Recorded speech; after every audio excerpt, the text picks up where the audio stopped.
Un vieil engin fait le job depuis un lustre dans la province de la Tchouapa. La traversée sur la rivière est un vrai casse-tête. La barque, l'unique d'ailleurs qui existe et qui sert de moyen de transport entre les deux rives, date de la période coloniale.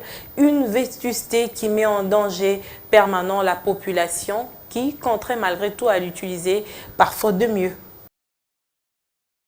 Nous sommes dans la province verte de la République démocratique du Congo. La Tchouapa avec comme chef-lieu la ville de Boendé.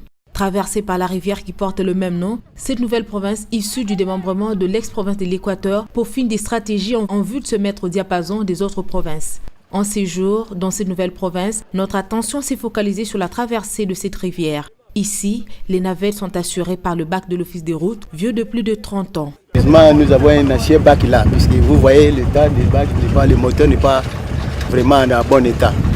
Nous souhaiterons aux autorités de l'Office des routes de nous envoyer un neuf bac, puisque nous travaillons difficilement. Surtout le problème de l'étiage maintenant, vraiment, nous consommons beaucoup.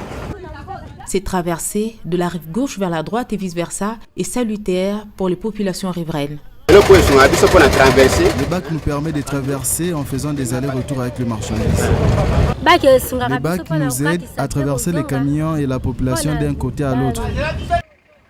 La traversée de près de 7 minutes sur une distance de près de 200 mètres est aussi épaulée par des pirogues qui transportent marchandises et populations.